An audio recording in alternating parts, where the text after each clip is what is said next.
Hello, everybody, and good evening. Welcome to Inside the Stewards Room, episode number 6 here for season 28. And of course, looking at our incidents from last week and some good overtaking and defending will be myself and Colin. How are you doing tonight, Cole? Evening, Nick. Evening, all.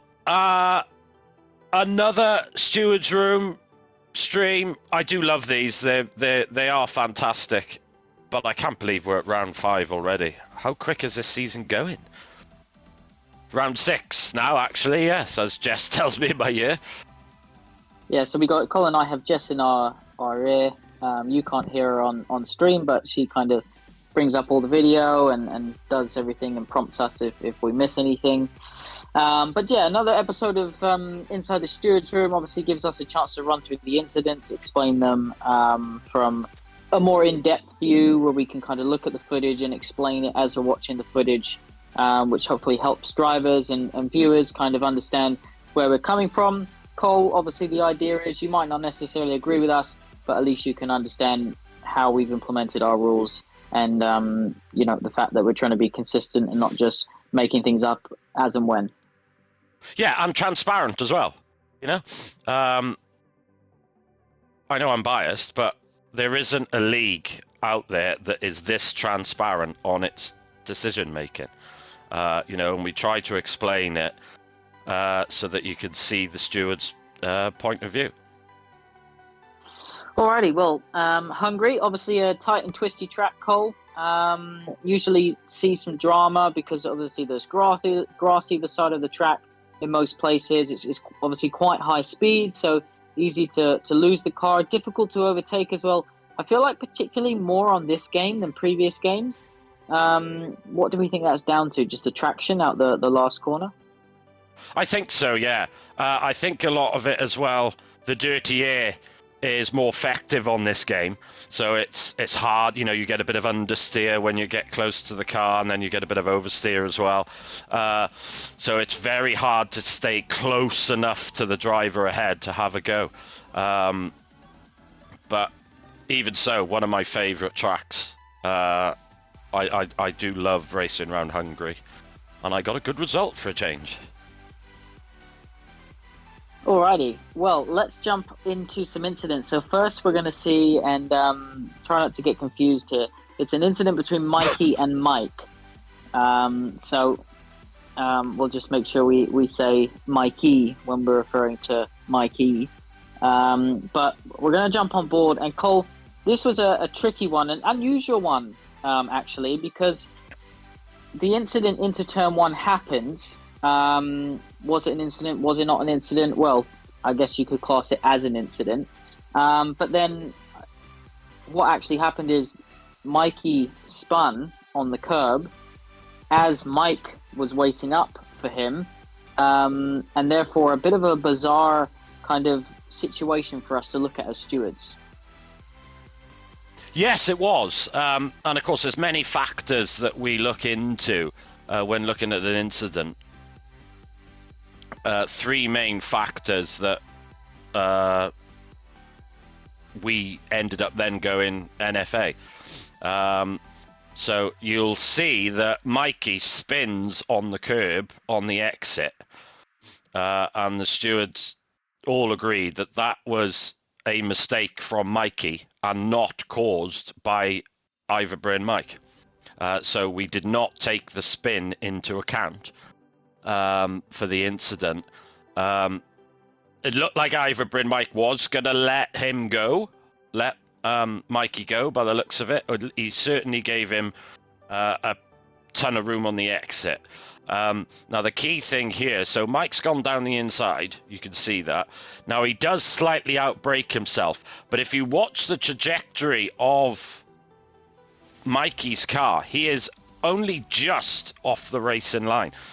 And there you can see, so he's gone onto the curb and he's put his foot down too soon, and he's done a half spin, just about keeping it. I think he nudges the barrier a touch, but doesn't get damage.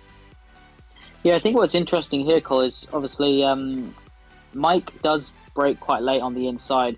Obviously, I don't think Mikey was arguing that he wasn't 50% alongside at the point of turning. So that was kind of straightforward at that point. Now, where it's such a wide corner, where Mike is on the inside, Mikey obviously has to give him the room because he's 50% alongside. Now, Mike decides to brake late, carry a bit more speed into the corner. Now, as long as he gives Mikey a car's whip on the outside all the way through, then in theory, Mike is allowed to go as deep as he'd like. Now, in Mikey's situation, you can either kind of cut back if you think a driver's going to go deep down the inside and get the position back. So you'll see it here. So Mike's entitled to do this. He hasn't. It's not like he's pushed. It's not like we saw Lewis and Nico in Austin at turn 1 years ago. So Mike's entitled to go that deep into this corner. He's 50% alongside at the point turn. He's going slightly deep. Mikey on the car on the outside, he's got to react to that, Cole. You can't hear the audio of what's happening after the corner, but Mike actually says, "Oh, that was a bit much. I'll let him through."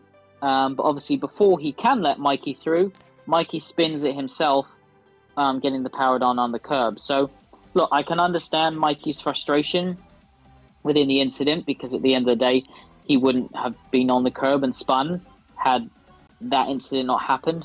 But you can see with that corner, there is plenty of space on the outside for Mikey to use.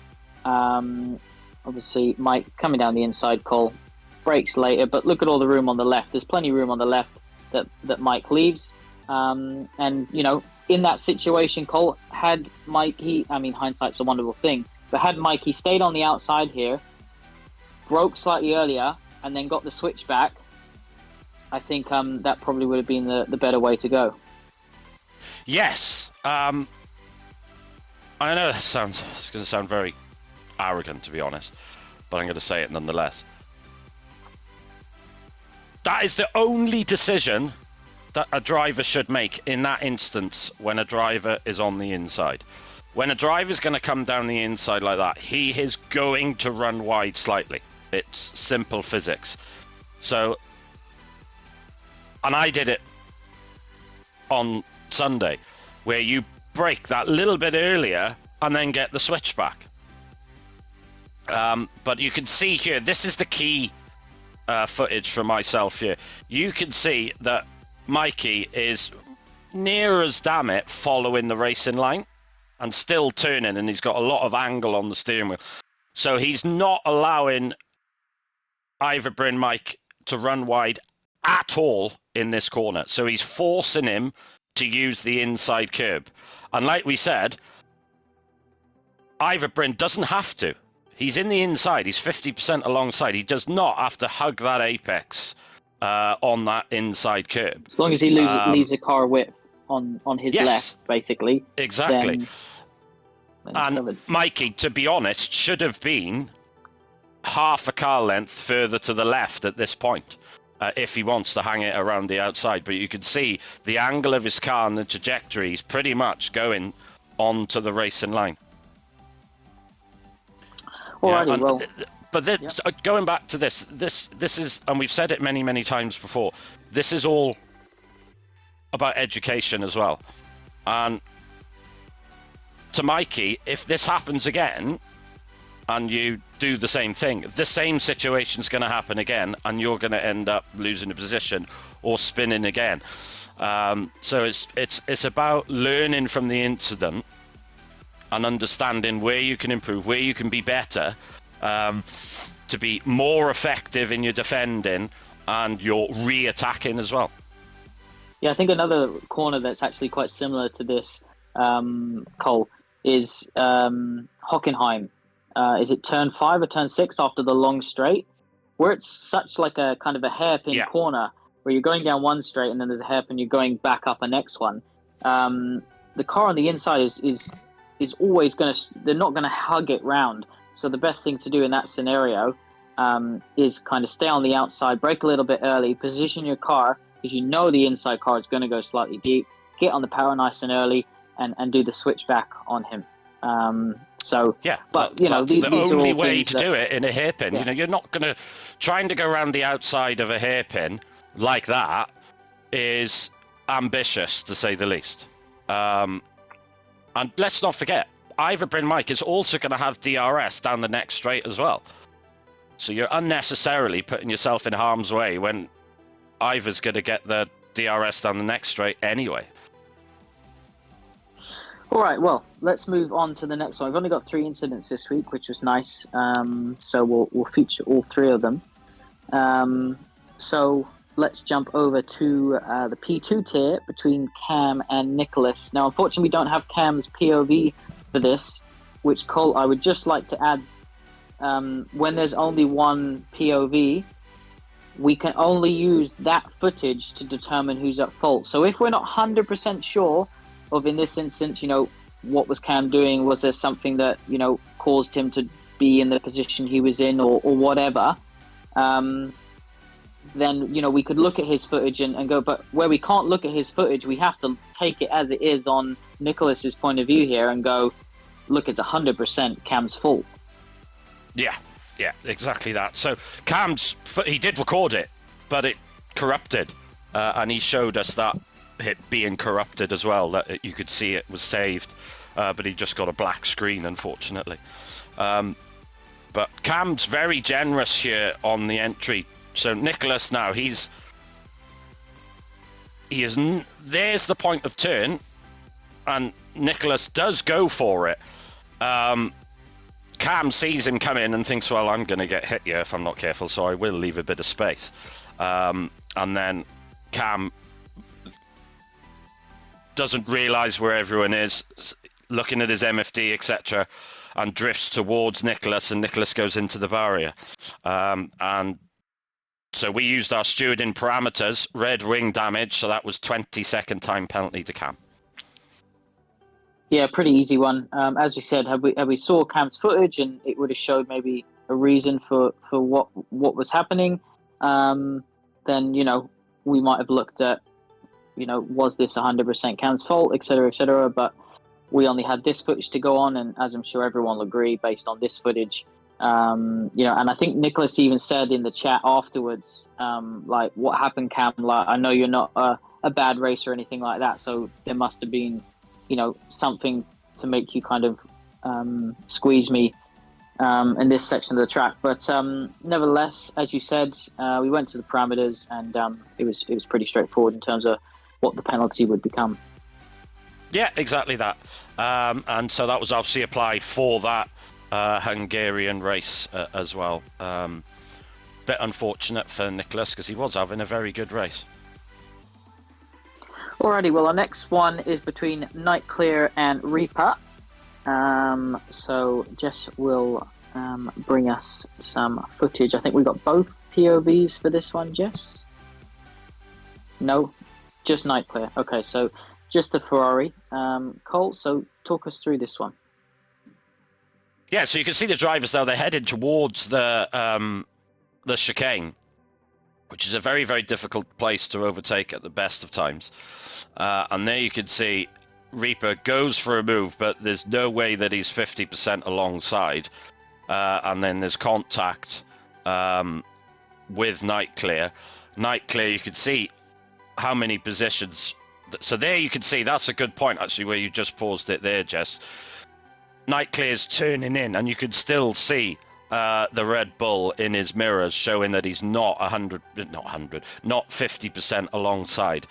And Nightclear loses a ton of positions, so you can see that he's in 7th. And he loses multiple positions, so that was, looking at the parameters, that was a 10-second time penalty for Reaper. Now, Reaper didn't supply his footage, and he didn't admit fault, and so he got a 3-point deduction for not supplying footage as well.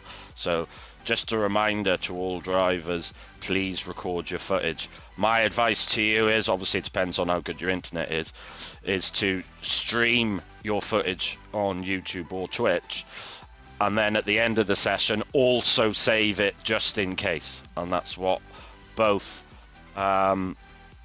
myself and Dad does as well, so we're never caught out in that aspect. Jess, I don't know if you can just bring it up on screen again. One thing I just want to add I think that the Ferrari does turn in slightly early towards the chicane, but because the car behind isn't 50% alongside at this point, he's entitled to use the middle of the track as his turning point if he wants to. But I think for me here, one of the things that I just want to highlight is the most important thing. This is lap 1 into the chicane at Hungary. If this is lap 35, I 100% agree. Look, go for it. If you're willing to take that risk, go for it.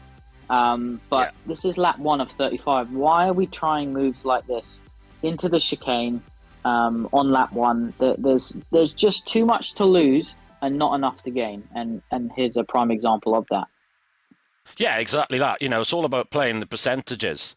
And like you said, you know, if this is lap 34, around that, you know, 35, then yeah, go for it. But lap 1, that seems a bit silly, to be honest. All right, well, we've spoken about the incidents. To be honest, sorry, Nick, if you are going to go for a move in the chicane here, it is so tight.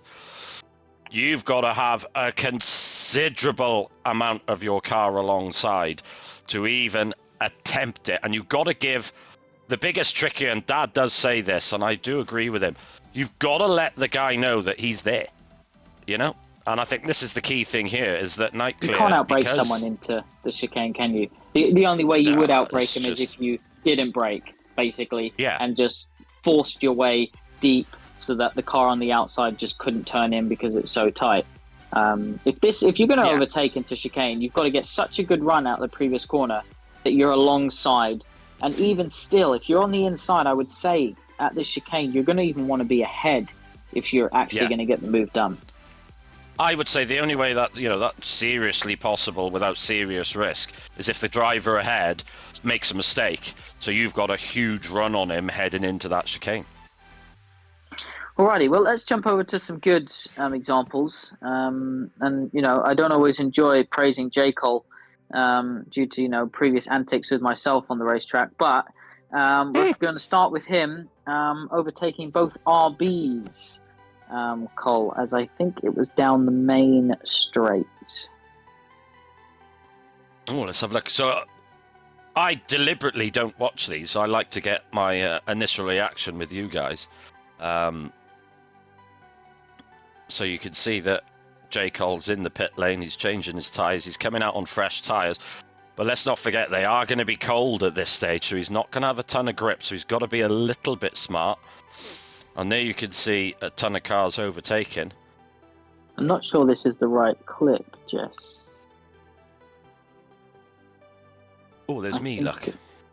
I think it was coming out the last corner, Jess, that J. Cole overtook both RBs.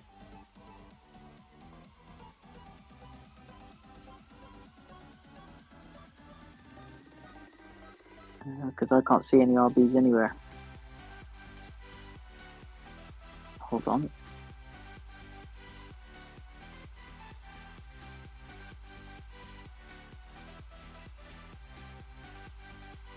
Only J. Cole could submit a clip of overtaking with no overtakes.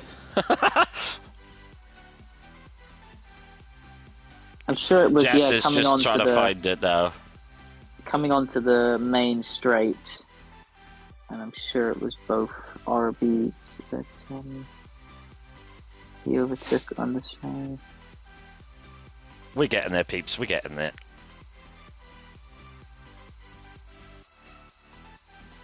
Yeah, here you go. Oh, here we go.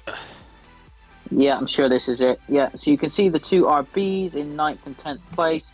So gets a good exit, using obviously the DRS, burning his ERS, using Epic Animal to get alongside, and then this is Ascend. And you see the car on the left? I don't know if you can go back slightly and pause it as they're just entering the hairpin.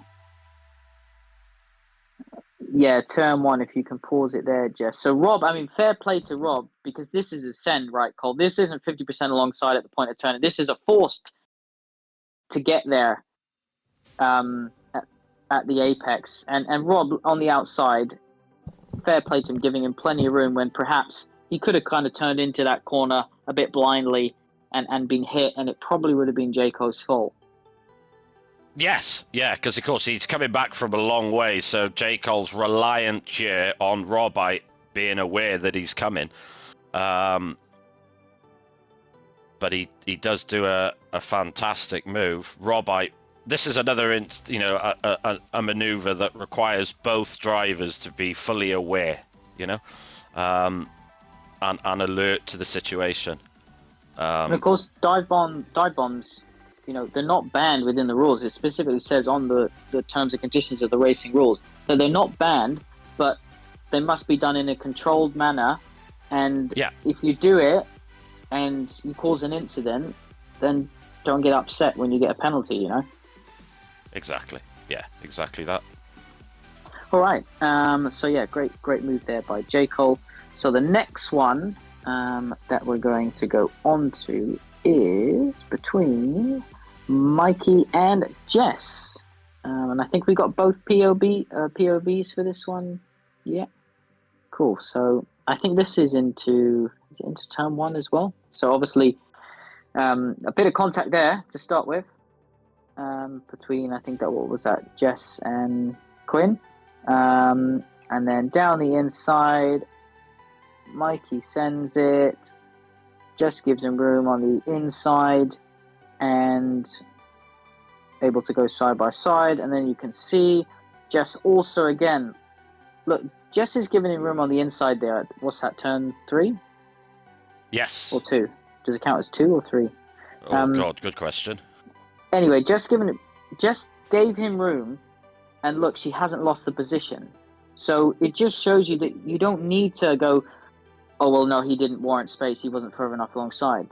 Sometimes just give that person the space, and you don't always end up, coming worse off from it. So here you'll see Mikey's POV. Down the inside, Colt. Passes, gets Quinn as well.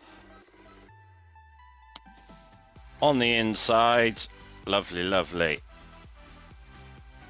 Takes a lot of the curb on the inside. I personally avoid that curb because it does make you lose a lot of traction. Oh, look at that. Very tight. Very good driving. That's really good. I like that. Yeah, see, I like that a lot. Mike wasn't 50% alongside, didn't just didn't have to leave space. That one, yes. This next one coming up, Jess didn't have to leave space based on our racing rules, but she chose to anyway. And obviously, as the clip goes later on, the position wasn't lost. So fair play to both of them. Well done. Next one is going to be Mikey again, between himself and Joe. So just is saying just Mikey's POV coming up, and we'll look at the next two. So Mikey obviously, was in the incident earlier on, but plenty of good racing from him as well. Yeah, exactly. Yeah. This is the key thing here. You could see having that racing line and DRS helps him to go around the outside then into turn, I'm going to say 2. Yeah, very nice. Down the inside here, obviously, at this point, if Mikey wants to, we were talking about his incident earlier with Mike, he could go deeper into that corner if he wanted to. Obviously, he chose to keep it tight, and you can see it allows the Ferrari to get the run back on him. But then what I really like about this and why I put it in here was that corner just there. Same thing that Jess and Mikey did. Mikey gives the room to Joe, and it doesn't cost him a position by being that, shall we say, friendly with the corner. Yeah, exactly that. Exactly that. Plenty of room. Yeah, that's on the really good. There. Lovely driving. I like that. Alrighty, and then the final one is going to be Jake and Reaper. So do we have one or just Jake's? Cool. So just Jake's POV for this one.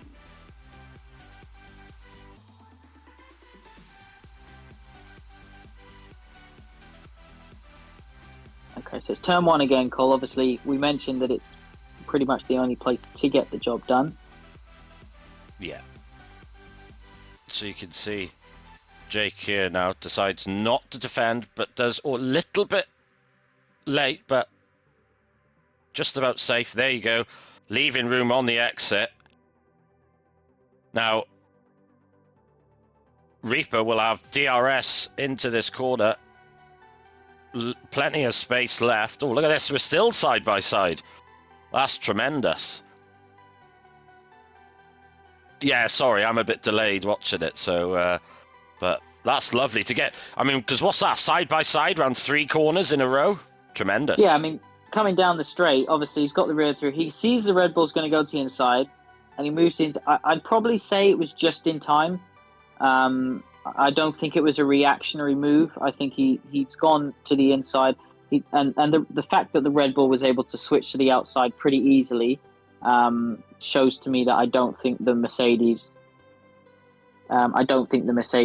moved too late. And then, as you said, fully alongside here. So Jake, fair play to him in the Mercedes once again, giving the room on the inside. And if Jess carries on, you'll see that the Red Bull, is it the Red Bull? Yeah, the Red Bull. Yeah. Then gives him the space on the inside. Jake doesn't. Look at that. How many times, Cole, have we seen on that corner exit the driver on the inside just force the driver on the outside wide, just pushing them out for when they don't need to, you know? Exactly. And then you get to. Because the maneuver's done anyway, so there's, you know, he's got that traction, and it shows that it's not needed to be done to keep the position either. But like you said, Nick, the amount of times I've seen drivers run wide there, pushing the driver off. But that's great driving by both Jake and Reaper. And then obviously, as you get into the fast left-hander, at that point, Cole, someone has to back out. Yeah, someone's going to have to make the call to go, right, let's fight another day here. Because you ain't going to get 2 cars side by side around that corner. Yeah, so I think the fact that Jake in his Mercedes used a bit of ERS there when maybe the Red Bull didn't, actually made them keep that position on this occasion. But well done to both of them. Great racing. All right, so let's talk about this week. So we're racing in Japan in real life, Cole. We're racing in Japan in one hub for round 6. So a track that everyone loves. We always enjoy racing the same track as we do in real life. What do we think, Japan? What's to look out for? Oh, it's a brilliant circuit. Another circuit that's quite difficult to overtake on. I would actually say that it's probably harder to overtake around here than Hungary at times, due to the dirty air that you get. But, you know, absolutely stunning track. One of my favorite tracks of all time, to be honest. We know it's an Ivor Bryn Mike favorite as well, who will be lightning quick in the dry. What's he going to be like in the rain? There's a high chance of rain now. We've had 5 completely dry sessions, so dry qualifying and races. I am certain that is going to change. So a few things to look out for. If you're coming into the pits, we've seen drivers carry too much speed and hit that barrier, which separates the circuit and the pit entrance, and lose a wheel. So just be careful of that. Into turn 1, obviously overtakes can be done, but it's really tricky. So if you are going for a move there, just be careful. As you go under the bridge, so after the double right-hander, I think Degner 1, Degner 2, they're called. Drivers often run wide, Cole, on the exit of the second part, and they're spraying gravel as they come back onto the track. So just something to look out for as you're coming around there at such high speeds. And then, of course, the hairpin, Cole. Seen lots of incidents over the years around this hairpin because it's almost kind of a do or die kind of move that you throw in there. So just, you know, if you are thinking of a move into that hairpin, you've really got to make sure that you're committed to it and, you know, you're not unfairly gaining a position there. Yes. going back to what you were saying, the corner just before you go under the bridge where they run wide, be careful of that curb, because it kind of, you get dragged on it, and it's very difficult to get your car off the curb then. You end up bottoming out on the curb, so just be very careful of that. And drivers behind as well, be aware of that as well, because they could quite easily snap and spin in that section. We've seen it in the past many times, but absolutely stunning track, very difficult. You know, this is another one of those tracks where there's hardly any runoff. You know, you go off the track, you're on grass, you're on gravel, which, in my opinion, is the way it should be. Yeah, definitely more of a challenge, and I think that it also, you know, it makes the racing more risk reward type of thing, which, you know, everyone needs to understand that, you know, that's what racing is about, Cole. Yeah, exactly that. It's going to be very, very interesting to see which drivers perform well around here. Casper, I know, is also incredibly quick around this circuit. One of his favourites as well, I believe. So there's going to be quite a few drivers to keep an eye out on. But, you know, it's this weather, you know, that could throw the cat amongst the pigeons around here. And obviously, going back to this track, it's the only figure of 8 circuit, I believe. Yeah, you're dead on right there. All right, Cole. Well, I think we should end the stream there. Obviously, we'll thank our sponsors. I'm just going to run through them quickly. So SimGrid, Vespertine, Delta.app, of course, who are title sponsors, Next Level Racing, Pure Sim Gear, and Sim Racing Setups. So big thanks to all of them for their support and their help. We'd be able to offer what we do here at One Hub Racing without them. And thanks to everyone in the stream who's joined and you know, made these streams what they are. Cole and Jess will be back live on Sunday for the pre-race show. What time are you guys going to be live? Yeah, we'll be on 11 a.m. So the real F1 race would have been completed then. Don't forget that starts at 6 in the morning, so it'll be over around 8 o'clock-ish. Jess has just reminded me that the clocks go forward in the UK early hours of Sunday, so keep an eye on the clocks on the start times in the Discord. So it'll be BST, so British Standard Time, so just be very aware of that. Yeah, GMT +1, basically. Thank you, Jess. Alrighty, well, thanks everyone.